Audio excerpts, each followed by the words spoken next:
In today's episode, we're diving into the wild, heroic tale of a Bulgarian whose name made the history books in multiple languages. France, Germany, and Italy didn't just respect him. They fangirled over him with poems, plays, and historical epics. His name is Tervel. He didn't just show up for Europe, he literally saved it. The one Bulgarian who went from regional warlord to literal saint. By the end of this story, you'll be raising a glass to Saint Tervel, the original clutch player in Europe's long and messy survival game.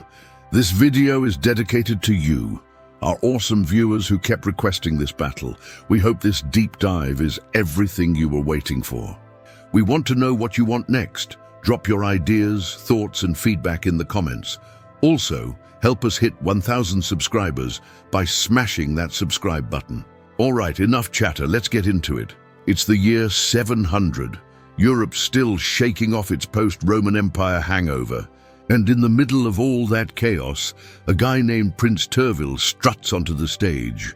He's third in line to the throne of the fledgling First Bulgarian Kingdom. Grandpa Kubrat started the whole Bulgarian nation thing. Dad Aspiru moved the family to the Danube neighborhood, prime real estate if you like steppe warfare, and Byzantine drama. And now it's Tervel's turn to keep the dynasty rolling. Being Bulgaria back then was kind of like moving into a fancy gated community where your next-door neighbor is the Byzantine Empire. The Byzantines, now with Greek subtitles, looked at the Bulgarians like, oh, these folks, just some hairy nomads we'll eventually baptize, civilize, and turn into decent tax-paying citizens. Byzantium didn't just send passive-aggressive letters or uninvited monks to spread culture. No, they rolled up with armies, spies, and diplomatic backstabbing. Sometimes they'd try to crush the Bulgarians directly. Other times, they'd get creative and pay someone else to do it. Very classy. And this is where Tervel managed to be both a barbarian and a respected buddy of the Byzantine. Early in his reign, Tervel got a call from none other than Justinian Teker, aka the Emperor, who'd been booted off the imperial throne and exiled to Crimea. Yes, that Crimea. History's favorite vacation spot for disgraced royalty. Somehow, Justinian escaped his snowy timeout and came crawling back for help. And Tervel, he saw the opportunity, cut to 705 AD. Constantinople, the jewel of the Eastern Rome, is suddenly under siege. For 3 days, Tervel's Bulgarian army banged on the gates with no patience. And guess what? They got in. Yep. The Bulgarians walked into the capital, not as invaders, not as prisoners, but as allies. Let's pause here. Historically, Rome and Constantinople loved outsourcing their work to the so-called barbarians, mercenaries, muscle, cannon fodder, you name it. But no one, and I mean no one, had ever entered Constantinople like Tervel did. Sword in hand, crown on head, and a welcome mat rolled out in his honor. Justinian, overjoyed that someone helped him press the resume game button on his imperial ambitions, showered Tervel with thank yous. So grateful, he went full Oprah. You get gold, you get land, and you, Tervel, get the region of Zagori. It was the first time Bulgaria expanded south of the Balkan Mountains, kind of like unlocking a new territory in a medieval expansion pack. But the real cherry on this Byzantine Sunday, Tervel walked out of Constantinople with the title of Caesar. Yes, Caesar, not the salad. The title, that's the big leagues, folks. Second only to the emperor himself. It originally belonged to that Caesar Julius, the man, the myth, the dictator for life, who kicked off the whole empire vibe in the first place. And then Octavian Augustus doubled down on it. Together, their names turned into the gold standard for power. Literally, Caesar became a title for emperors forever. Normally, the highest title they'd toss at a foreign ruler was patrician, which is like being allowed to sit near the adults' table, but definitely not touch the wine. So when Tervel, a barbarian, got this title, it wasn't just unusual, it was downright historic. Byzantium had never handed out such status to someone outside their family tree, let alone someone they used to side-eye from across the Danube. But by crowning Tervel as Caesar, the Byzantines accidentally did something wild. They legitimized his rule. They acknowledged him not just as a helpful war buddy, but as a bona fide ruler under their imperial umbrella. 2 centuries later, Bulgarian's Tsar Simeon would spend his whole reign trying to get that same kind of recognition, sending gifts, waging wars, hosting awkward diplomatic dinners. He pulled every trick in the book, only to pass the baton to his son Peter, who finally got the stamp of approval. But Tervel, he just strolled in, backed one rebel emperor, laid siege to a capital for 3 days, and walked away with everything Simeon had spent a lifetime chasing. Fast forward to 708. Justinian too, yes, the same guy Tervel had helped crawl back onto the imperial throne just a few years earlier, suddenly got a little too full of himself. He decided it was time to snatch back some of those generous gifts he'd given Bulgaria. So he marched into Anchialos, modern Pomoray, with a full imperial army. Clearly Tervel was not having it. The Byzantine got absolutely steamrolled. Horses gone, weapons taken, soldiers captured. Justinian barely made it out of the Bulgarians' ambush with his dignity. He ended up hiding in a fortress and then fleeing by boat. Just when you think it's over, 711 rolled around and surprise. The Roman army rebelled, and they crowned some dude named Philippus Varden as the new emperor. Justinian, being the king of bad decisions, turns to Tural again. Tervel, clearly remembering that betrayal back in 708, was like, "Sure, bro, I'll help." The Arab Caliphate was on the move. And by on the move, I mean a tidal wave made of warriors, camels, and divine inspiration. They didn't just have a leader. They had the shadow of Allah himself. The Caliph wasn't just running the show politically. He had the spiritual credentials too. Imagine someone being both the president and the pope, and then giving them an army. Yeah, that kind of power. If you're thinking, surely this vast desert empire wouldn't just wake up one morning and decide to take a swing at Constantinople, right? Oh, buddy, they absolutely would. When you've got centralized authority, a clear religious mission, and more troops than you know what to do with, the temptation to march on the world's greatest city is kind of hard to resist. Fun fact, in Arabic, the word for west, garb, shares its roots with the word for stranger, gerb. And if history teaches us anything, it's that it doesn't take long for stranger to turn into enemy. Want to unify your people, give them a common religion and a common villain. This wasn't their first try either. The Umayyad Caliphate had already knocked on Constantinople's front door a couple of times in the 600s, only to be told, "Not today, friend," by some very pointy spears and the occasional burst of Greek fire, aka Byzantine Nepal. The Arabs launched a 2-pronged attack. One force bulldozed through the Iberian Peninsula, steamrolling the poor Visigoths. The other set its sights on the crown jewel, Constantinople. The idea was clear. Squeeze Europe from both ends. So, you ask. Now they just decide to lay siege to one of the most fortified cities in history again. Excellent question, my historically curious friend. You don't, unless your name is Maslama Abdul Malik, battle-tested general, veteran of countless campaigns, and all-around bad dude in the coolest way. His name literally meant devoted to Allah, which made his troops believe he was basically handpicked by the Almighty himself. His troops were Alin. Morale was very high. He brought with him anywhere from 80,000 to 200,000 soldiers, depending on which source you believe, and a fleet that ranged from 1,800 to 5,000 ships, depending on which guy with a feather quill you ask. That's a whole floating city with an attitude. Basically, it was the biggest army the Byzantines had seen in ages, and they were knocking on the imperial front door like, "Hey, mind if we Islamize your empire real quick?" In spring of 716, Muslims' forces parked themselves in Thrace, probably cracked open some wine, and started beefing with local Byzantine units while building up strength. It wasn't until summer of 717 that Maslama finally crossed the Danube and made his dramatic entrance, besieging Constantinople by land and sea. He even posted troops across the Sea of Mara in Asia Minor, just in case any Roman reinforcements got ideas about saving the day. On the Byzantine side, things were a hot mess. The empire had just finished a spicy little civil war, and the man who climbed out of that political dumpster fire with a crown was Leo III, also known as Leo the Isaurian. He was a strategist with guts, brains, and a poker face that could sell ice to an Arab army. Here's where it gets real soap opera. There's decent evidence that Maslama thought Leo might flip sides. Yep. The Arab general was banking on Leo helping him take the city, with the assumption that if Leo got to wear the crown, he'd hand over the keys in return. Why would Muslim put his chips on that bet? Well, for starters, the guy didn't show up with the kind of siege equipment you'd need to break through the legendary triple walls of Constantinople. I mean, we're talking about fortifications so tough they made Roman concrete look flimsy.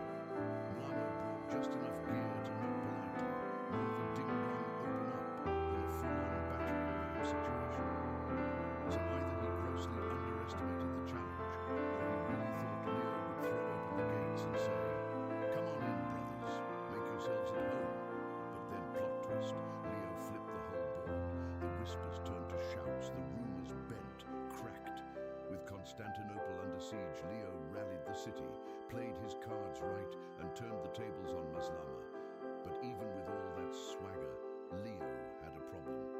Leo took a look at the massive Arab army parked outside his gates and realized, uh-oh, we're going to need a bigger boat. Leo had a few tens of thousands of troops scattered across Asia Minor and the Balkans. Brave, sure, but outnumbered. So what do you do when you're backed into a corner with a city to defend and not nearly enough troops to do it? He picked up the emergency phone and dialed B for Bulgaria. Specifically, he called Khan Tervel, the one guy who's crazy enough and gutsy enough to help. Meanwhile, Mlamo was feeling good, real good. Constantinople was starving, morale was circling the drain, and the Arabs are sharpening their scimitars. Victory is practically in the bag. And then, out of nowhere, a cloud of dust appears on the horizon. Thousands of riders cresting the hills, the Roman defenders on the walls squint in panic. Wait, are those Bulgarians? Oh, great. Now they're here too. But hold on a second. Something's off. These riders aren't joining the siege. Nope. They're charging straight into the Arab camps like someone kicked a beehive and handed them spears. Surprise. Tervel didn't come to join Muslim. He came to wreck him. Here's where historians start squinting suspiciously at the sources. Why exactly did Tervel say yes after all things happened? Some folks say it was divine inspiration. Maybe Tervel had a soft spot for Constantinople, the glittering Christian capital of the world. A few Western chroniclers even whisper that he must have been secretly baptized, driven by religious brotherhood. Sounds touching, right? Except there's not a shred of proof the guy ever took the plunge into holy water. Sure, his granddad Kubrat was baptized and given the snazzy Roman title of patrician while hanging out in Constantinople. But that doesn't mean Tervel followed suit. So why did he ride to the rescue? Here's what we can guess. Tervel wasn't stupid. He saw the writing on the wall. If the Arabs took Constantinople, the next stop on the Caliphate's conquest cruise might just be his backyard. See, the Romans, sure, they could be a pain in the imperial backside, but at least Tervel knew them. He'd grown up watching their moves, parrying their schemes. Sometimes the devil, you know, is better than the one rolling across the desert with a million camels and a dream. The Arabs were a total wild card. New empire, new ambitions, new headaches. Nope. I'm sticking with the chaos I can predict. Imagine with about 20,000 cavalry and infantry, Tervel's warriors slam into the Arab lines like a SWAT team, thundering hooves, clashing steel, banners flying with giant Christian crosses, and Tervel at the front.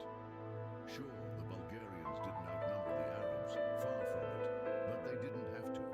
They forced Maslama's forces to fight on multiple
The size of the Arab forces must have been massive because, according to the sources, their camp was sandwiched between the sea on both sides. If we're talking land, the Arabs would have needed about 25 to 30 km of land just to pull off a complete siege of the city. I mean, that's like surrounding a city with a most inconvenient traffic jam. Now enter Ubida, the Arab leader with a 20,000-strong army. He's entrusted with the mission of guarding the back from Tervel's pesky Bulgarians. Ubida decided, I'll take matters into my own hands. Time for a bold move. So he took his troops, suspended his defensive duties, and headed out for an attack on Tervel. Tervel, the sneaky genius, feigned a retreat and tricked Ubida into chasing him. It's like the oldest trick in the book. Oh no, we're losing. Better chase us. And guess what? Ubida bit, and the Bulgarians surrounded him like a bunch of hungry wolves closing in on a rabbit. The result, a crushing defeat. The anonymous Syrian chronicle said that a huge chunk of Ubida's army got wiped out by the Bulgarians. Ouch. The Arabs, once the big bad besiegers, now found themselves with their backs against the wall. They'd got to defend their own camp from Bulgarian attacks and Roman forces in Constantinople. Talk about a bad day at the office. The tables had officially turned. The Arabs went from "we've got this in the bag" to "oh, we might just need to call in for backup." And then 717 winter showed up. Brutal. The kind of cold where your eyebrows freeze and your regrets feel crunchy. Nobody was having a good time. But for the Arabs, it was nightmare fuel. According to Michael the Syrian, things were dire. Maslama's men couldn't even walk 2 miles around their own camp without bumping into a pack of angry Bulgarians. And as if freezing cold and sneak attacks weren't enough, Leo the Azarian cut off their supplies, and suddenly the Arabs were out of food. Like really out of food. How bad was it? Like, should we eat the leftovers of our ships? Kind of hunger. Literally ship debris, then ice, then pebbles, then fallen comrades. Yep, it got that dark. And as if starvation wasn't enough, frostbite and disease waltzed into camp like unwanted guests. But Maslama's men were too scared to run. Why? Well, first, because their king would have been very unhappy. Second, the sea was right there, all smug and uncooperative. And the most important, the Bulgarians would absolutely tear them to pieces on the way out. So yeah, they were stuck. Stuck in a frozen, disease-ridden Bulgarian-surrounded buffet of doom. Meanwhile, back in Asia Minor, things were mysterious. We don't have a ton of juicy details, but judging by the moves Leo III made later, it's clear he still had some hotline bling going with the rest of the empire. Somehow, despite the siege, he managed to get in touch with his field troops and called in some reinforcements. And Constantinople wasn't as cut off as the Arabs had hoped. And remember the sea, that lifeline the Arabs were hoping to use to resupply? Yeah, about that. Absolutely crushed. The Imperial Navy came cruising out of the Bosphorus and the party was over. The Arabs had set up a little marina near Galata, but the Byzantine broke through it. The Roman demands, giant warships with attitude, were armed with siphons that sprayed Greek fire like dragon breath on demand. The Arab barges didn't stand a chance. Boom, splash, gone. Greek fire wasn't your average campfire flare-up. This stuff was legendary, spicy, sticky, and practically impossible to put out. The Byzantine had siphons that turned their ships into floating flamethrowers. And no matter how hard other civilizations tried to copy it, they just couldn't get it right. It was the Coke recipe of warfare, guarded, mysterious, and devastatingly effective. After a whole year of trying and failing to crack open Constantinople like a stubborn walnut, the Arab army still wasn't ready to pack it in. Nope, winter had chewed them up and spit them out, but they clung to their faith in their leader. Come spring and summer of 718, they were back at it, dusting off their armor and shouting, "Round 2, let's go." Reinforcements showed up that summer, arriving at Abydos in Thrace and marching straight toward Constantinople, probably thinking they were going to be the heroes of the day. Desperate to flip the script, the Arabs decided to take a swing at the Bulgarians instead. The logic?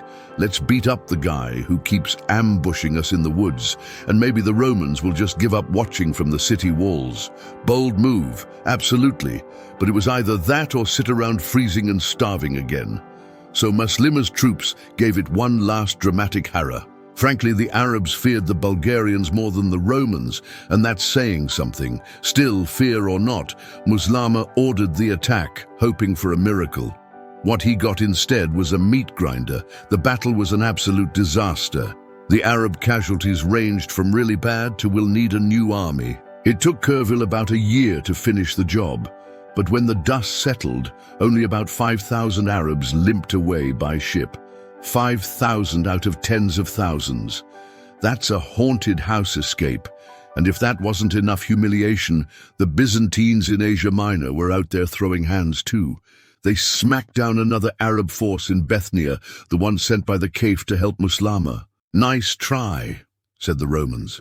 Meanwhile, the Roman navy pulled double duty, intercepting not one but two fresh waves of Arab reinforcements at sea.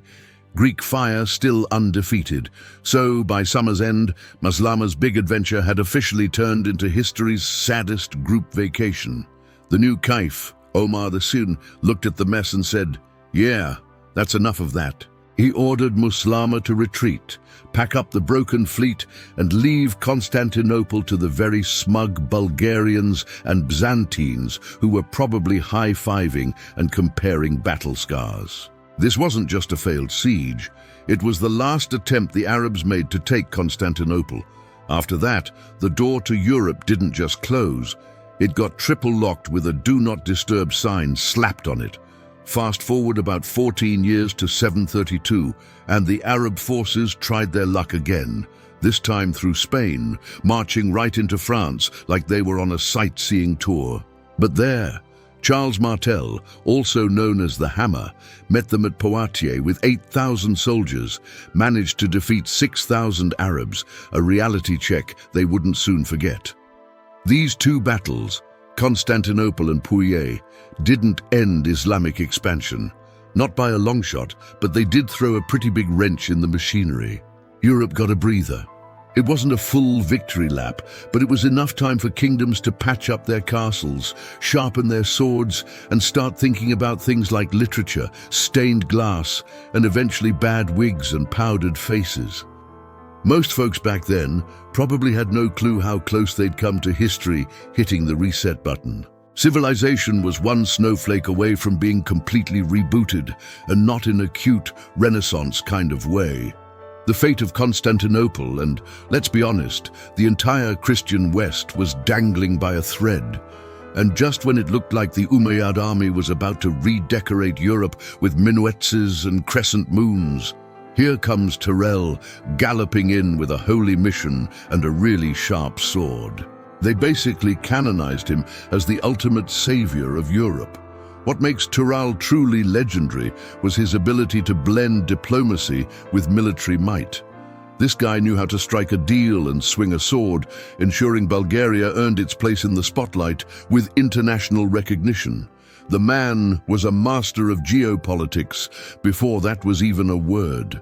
Thanks to him, Bulgaria leveled up from who to major player on the global stage. For the first time, people outside the Balkans were saying Bulgaria properly. He's the guy who first clued us in on how the Asperu Bulgarians in Moya and the Kuba Bulgarians in Macedonia started hanging out and slowly deciding, hey, let's form a really badass united force. Then boom, the Slavs joined the party. Tervel ruled Bulgaria from 700 to 721 before pulling a retirement move, becoming a monk and passing the crown to his son Cormatius. He was even dubbed Saint Tervel by the Christians who were clearly big fans of his work. And how do we know Tervel was the real deal? According to the monk historian Piscus of Helendar, Tervel didn't just save a civilization, he earned a halo for it. Yep, sainthood. In Bulgarian Orthodoxy, they called him Saint Tsar Talius Theoctist, and January 1st became his day on the calendar. Forget hangovers, celebrate a holy warrior instead. If you happen to wander through Bulgarian monasteries, you can still find his face today peeking out from the fresco in places like Zograf, Rela, Troan, and more, looking very much like he's saying, "You're welcome, Europe." Well, aside from his literal sainthood, he's also immortalized on the Madara horseman relief. And when you're declared a saint by both the Eastern Orthodox and Western Catholic churches, well, that's some serious. Later, Bulgarian rulers did their thing, growing the territory, boosting the economy, and developing culture. But let's be real. Tervel's policies were the spark that set it all in motion. His actions had a direct impact on the world we live in today.